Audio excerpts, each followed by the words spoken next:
को हमने सपोर्ट करना चाहिए और गलत काम करने वालों के बारे में देखना चाहिए कि आगे सिस्टम से वो बाहर जाए।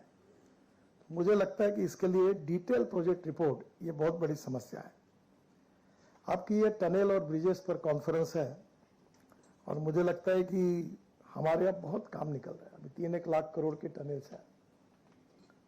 अभी एक इंटरेस्टिंग चीज आई कि हम लोग ये जो कलकत्ता का हाईवे बना रहे हैं गोरखपुर से, तो झारखंड और बिहार के बीच में एक रोड पर फॉरेस्ट है, तो फॉरेस्ट में टनल बनानी थी और टनल बनाने की थी तो मेरी भी गलती होगी। फॉरेस्ट वालों ने कहा कि अगर हम लोग टनल बोरिंग मशीन से अगर बनाते टनल तो वो कॉस्ट 1800 से 2000 करोड़ बढ़ती थी और अगर ब्लास्टिंग करते तो कॉस्ट कम होती थी। तो उन्होंने कहा ब्लास्टिंग अलाउ नहीं करेंगे, तो अलाउ नहीं करेंगे तो हमने कहा कि फिर हमने क्या किया, रोड घुमाया। अब एक्सप्रेस हाईवे को घुमाने में कोई मजा नहीं, डिस्टेंस बढ़ेगा तो फ्यूल खराब होगा, लॉजिस्टिक कॉस्ट थोड़ी कम होने वाली है। और वो कैबिनेट में चला गया। जाने के बाद जब मुझे ध्यान में आया कि अपने से गलती हुई तो मैंने प्रधानमंत्री को कहा कि आज इसको आप रहने दीजिए, मैं फिर से एक बार इसको वेरीफाई करता हूँ। और मुझे मालूम था कि राजस्थान में अभी हमने एक टनल का इनॉग्रेट करेंगे कोटा के पास, बहुत सुंदर बनी हुई है, उसमें पानी गया था।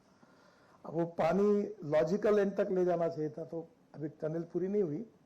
तो राज्य प्रशासन ने कहा कि एक लेन खुल दो, एक्चुअली इनकम्प्लीट काम में खोल दी और खोलने के बाद वहां पानी आ गया तो वे सोशल मीडिया में फोटो छिपे।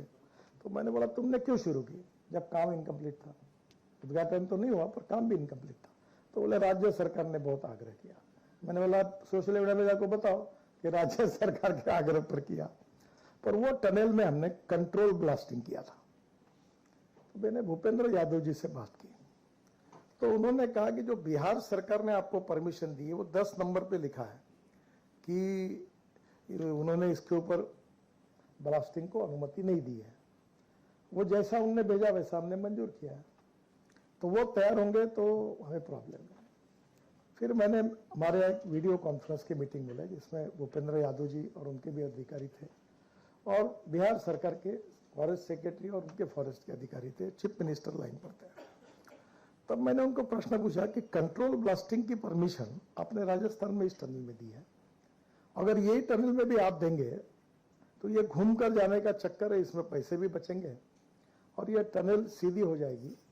तो हाईवे है, logistic cost is very important, तो आप हमको कंट्रोल ब्लास्टिंग की परमिशन आप दीजिए।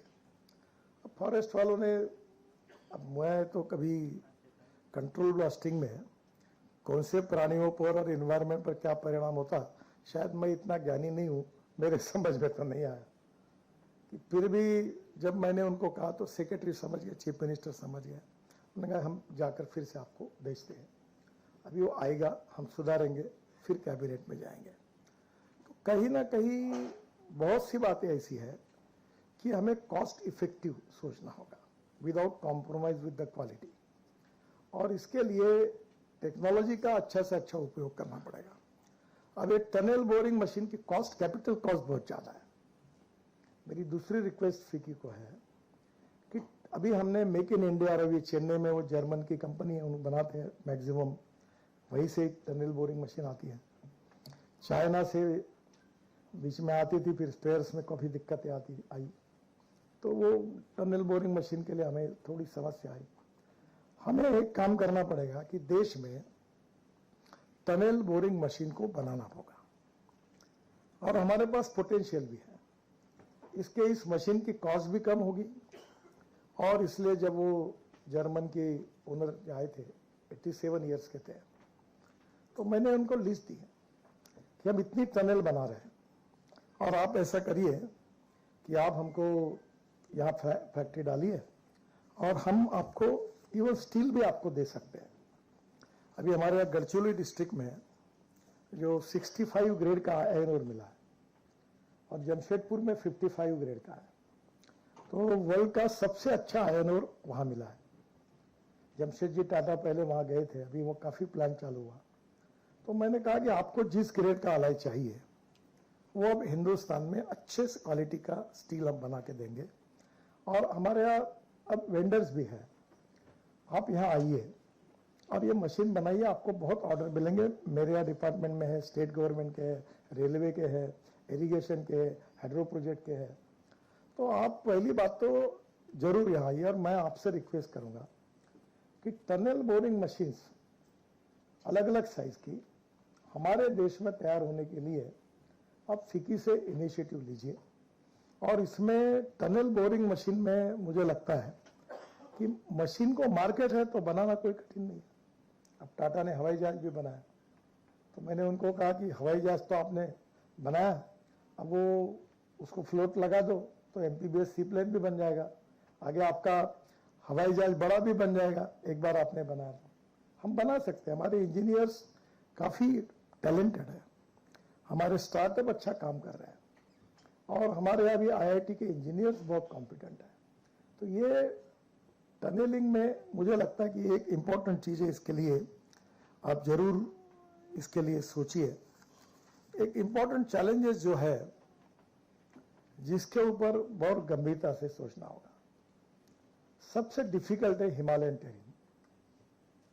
और ये हिमालय में टनल बनाना और महाराष्ट्र में बनाना बहुत डिफरेंट, वहां तो ब्लैक रॉक है। तो मैं जब ये जिसकी बात कर रहे थे मुंबई पुणे में हमने बनाई, तो मैं पहले मेरे मन में था कि दोनों बाजू में ग्रेनाइट लगाएंगे। अब कर्जा निकाल के कर रहे थे तो मुझे हमारे अधिकारियों ने कहा सर इसमें खर्चा पहुंच जाएगा। तो एक ने सुझा, एक डिप्टी इंजीनियर था, उसने सुझा इस पे वो कंक्रीट का ग्रेनाइटिंग कर दो मशीन ला के। तो हमने टनल पे वही कर दिया, जल्दी हो गया, पैसे के खर्चे की बचत हो गई, सोल्यूशन निकल गया। पहली बात, हम प्रॉब्लम क्रिएटर ना बने, हम सोल्यूशन प्रोवाइडर बने। और इसमें आपसे ज्यादा हमारे अधिकारियों को ज्यादा सीरियसली उसको सोचना होगा। तो पहली बात तो ऐसी है कि जियोलॉजी बहुत बेकार, हिमालयन टेरिंग की तो बहुत ही कठिन है। मुझे थोड़ा बहुत समझता है उसमें, ज्यादा मुझे पता नहीं है। मैं थोड़ा जियोलॉजी सीखा था, तो जियोलॉजी, मिनरोलॉजी, क्रिस्टोग्राफी, जियोफॉर्मोलॉजी, तो हमको एक मोहा स्केल ऑफ हार्डनेस सिखाई थी। तब हम केवल थ्योरेटिकल सीखे थे, talc, gypsum, calcite, apatite, orthoclase, quartz, corundum, diamond. तो ये जब हम समझे थे तब हमको हार्डनेस का पता ही नहीं था। और हिमालय यानी चुनखड़ी है, पत्थर ही नहीं है। और इसलिए हिमालयन टेरेन में काम करना बहुत कठिन है। और सन प्रकार, उसी प्रकार की जियोलॉजी ऑस्ट्रिया में और स्विट्जरलैंड में, और उन्होंने बहुत अच्छी टनल्स बनाई है। अभी ये लैंडस्लाइड्स के ऊपर हमने स्विट्जरलैंड लोगों से सलाह किया था, और अभी 850 ब्लैक स्पॉट लैंडस्लाइड्स के निकाले, और उत्तराखंड में हमने वो सब इंप्रूव किया। और अभी बाद में रिपोर्ट आया कि उसके बाद कोई उसमें नहीं हुआ। अभी मैं आपको बता रहा हूं कि ये केदारनाथ और बद्रीनाथ के रोड के बारे में बहुत सुप्रीम कोर्ट तक केसेस हुई।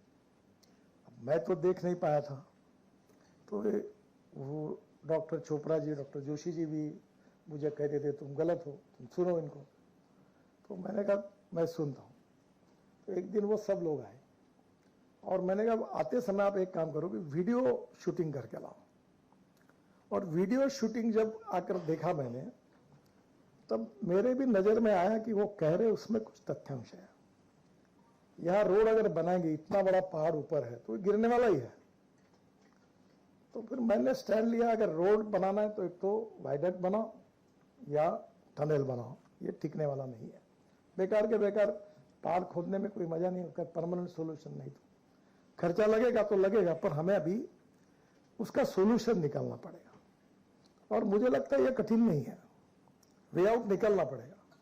अभी केदारनाथ के रोपवे हम बना रहे हैं, तो पहली बार जब मेरे पास फाइल आई थी तो 5000 करोड़ रुपए हमें ईपीसी से खर्चा करने थे। तो मुझे इतना तो मालूम था केदारनाथ खूब लोग जाते हैं। तो मैंने उनको कहा बीओटी में क्यों नहीं निकालते, देखो ना एक बार निकाल के। बोले कोई आएगा नहीं। तो हमने बीओटी में निकाला। आपको ताज्जुब होगा, 5000 करोड़ तो बच गए, पर अब जिन्होंने कॉन्ट्रैक्ट लिया है वो हमको 800 करोड़ रुपए साल की रॉयल्टी देंगे। यानी हमने वो टिकट रेट ऐसा पक्का किया है कि हेलीकॉप्टर से जाएंगे तो कितना लगता है, पैदल वो डोली में बैठ के जाएंगे तो कितना लगता है, उसके हिसाब से रेट निकाला।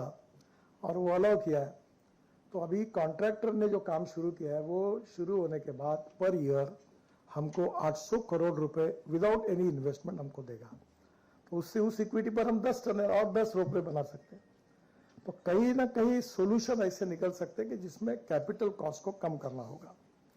अब जियोलॉजी में जो प्रॉब्लम है इसके बारे में फिर डीपीआर वाले जो आते हैं वो कोई रीडिंग्स जाकर लेते नहीं, और कॉन्ट्रैक्टर टेंडर हासिल करने के इसमें जियोलॉजिकल डाटा जो है वो ठीक न होते हुए भी टेंडर भर देते हैं, और फिर उसके बाद प्रॉब्लम शुरू होते हैं, और फिर वो चाहते कि इसके पैसे दो, ये वैसा हुआ, ये ऐसा निकला। तो मैंने उनको बोला अगर इसके बदले में अगर और आसान होता और तुम्हारे पैसे बचते तो हमारे साथ आते क्या?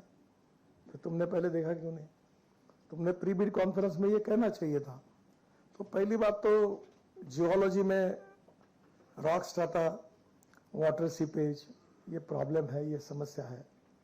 इसके ऊपर मुझे लगता है कि जो एक्सपीरियंस लोग हैं जिन्होंने 30-30 साल इस क्षेत्र में काम किया है उनको बुलाकर, हमारे यहाँ अभी इतने बड़े प्रमाण पर हम ये बना रहे काम, तो इसके बारे में रिसर्च ट्रेनिंग ये नए इंजीनियर्स की करने की आवश्यकता है। कोई भी कॉम्प्लिकेटेड प्रॉब्लम को रिजॉल्व करने के लिए उसके लिए planning in advance, planning in detail बनाकर we need to find out the solution for that. तो ये हमारे लिए unpredictable geology and ground conditions ये बहुत बड़ी समस्या है, इसका बहुत अध्ययन होना चाहिए। सरकार में इतना डिटेल में नहीं होता, हमारे अधिकारी बदलते रहते हैं। अब जैसे ऑर्गेनाइजेशन ने इसके ऊपर कुछ किया तो उसका उपयोग ओवरऑल देश को होगा। बाद में extreme weather conditions and natural hazards, landslides, floods, earthquakes, heavy snowfall, अभी बहुत कठिनाई है। जो जिला में काम कर रहे हैं तो बहुत कठिनाई में काम कर रहे हैं, यानी बियॉन्ड इमेजिनेशन है। -6 -8 डिग्री अंदर जाके काम करना, 6 महीने काम के मिलते हैं, और उसमें भी अच्छा काम हुआ। झेड़मोर टनल भी हुई, झुजिला भी हुई, पर वहां के काम करने के लिए एक्सपीरियंस ये भारत के अन्य टनल के साथ टोटली डिफरेंट है। तो आपको ये डिवीजन करना पड़ेगा कि tunnel in Himalayan टेरिन and tunnel इन जो ब्लैक रॉक है, उसमें दोनों को जियोलॉजी से लेकर हर बात अलग है, उसको अलग से सोचना होगा। इसमें लॉजिस्टिक एंड एक्सेसिबिलिटी कंस्ट्रेंट्स भी बहुत है, वहां पहुंचना काफी अड़चने हैं। विशेषतः प्रोजेक्ट साइज तक हेवी मशीनरी का कंस्ट्रक्शन मटेरियल्स बहुत कठिन है। मुझे याद है हम ये मानस सरोवर का रोड बना रहे, और एक समय बीआरओ ने मुझे कहा कि वहां मशीन ही नहीं जा सकती। तो एयर वाइस मार्शल मेरे पहचान के थे, उनको मैंने कहा कि तुम्हारे हेलीकॉप्टर से हम मशीन को डिवाइड करके दे दो। बोले सर इट्स वेरी डिफिकल्ट। बोला ऐसा कैसे डिफिकल्ट, लड़ाई होती तो तुम नहीं जाते क्या? इसको असेंबल करो टनल, ये मशीन को। फिर उन्होंने असेंबल किया, और असेंबल करके एक एक पार्ट को उन्होंने पहुंचा दिया। अब वो 85% रोड पूरा हुआ है मानस सरोवर का पिथौरागढ़ से। तो कहीं ना कहीं दिक्कतों में बाकी लोगों के भी सहयोग से सॉल्यूशन निकालना पड़ेगा। तो extreme weather condition, natural hazards, ये भी समस्या है। लॉजिस्टिक एक्सेसिबिलिटी के कंस्ट्रेंट्स है, वो कॉन्ट्रैक्टर बहुत हिम्मत के साथ उसकी प्रॉब्लम को सॉल्व करते हैं। इन्वायरमेंट एंड रेगुलेटरी क्लियरेंसेस, ये एक समस्या है। ये पूरा थ्योरेटिकल क्लास है इधर दिल्ली में बैठा हुआ, ये अपने बुक के आधार पर अपने कंडीशन डालते रहते हैं। कभी कभी मैं, हमारे यहाँ जो लोग अलग अलग स्टेट के इंचार्ज हैं, मैं उसको पूछता था तुम अरुणाचल के इंचार्ज हो, कभी अरुणाचल में गए हो, पता है तुमको? नहीं अभी तक नहीं गए। यहाँ बैठ के क्या करते हैं? मैंने सेक्रेटरी को आके इनको हर महीने में बाहर भेजो, जब तक आप जाओगे नहीं। अब मैं दिल्ली मुंबई हाईवे को गाड़ी से गया अहमदाबाद तक, तो गुजरात और मध्य प्रदेश में एक पैकेज ऐसा था, वो ट्राइबल एरिया है, वहां लोग काम ही नहीं करने दे रहे थे। पहाड़ खोदना पड़ा बहुत बड़ा, खोड़ा तो वो उसको सीओएस मांगने लगा। हमारे विद्वान अधिकारी ने कहा कि तू सीओएस नहीं लगा, उसी प्राइस में कर। वो कॉन्ट्रैक्टर डूबते हुए आया। जब मैंने देखा तब मैंने बोला कि भाई जब तुम एडिशनल स्कोप ऑफ वर्क उसको इसलिए देना पड़ेगा कि आपने अलाइनमेंट बदल दी, आप ऐसे कैसे कहते हो कि मैं पैसे नहीं दूंगा। फिर हमारा अच्छा मेंबर आया, उसने स्वीकार किया, अब वो रोड क्लियर हुआ, वो काम कर रहा है। मीनवेल 1-1.5 साल हम लटकते रहे। अब उसमें फॉरेस्ट एनवायरनमेंट वालों को समझा रहे थे कि हमारी प्रॉब्लम यह है कि हमने ड्रोन लगाया तो लोगों ने ड्रोन को तोड़ दिया। यानी ये कोई लीगल इलीगल जो ऑब्स्टेकल्स थे वो कोई बुक में तो नहीं आते। तो उसके बाद में अभी वो रोड पूरा हुआ, उसके कारण 2 साल अब हमारा हाईवे लेट हुआ है। और ये जो डीसीएल लेने वाले विद्वान अधिकारी ने, हम टोल नहीं ले रहे तो 25,000 पीसीयूज है। अगर ये एक पैकेज पूरा होता तो हम डायरेक्ट अहमदाबाद तक चले जाते, तो हमारा 55 से 60,000 पीसीयूज का टोल मिलता, तो हमको 1.5-2 हजार करोड़ का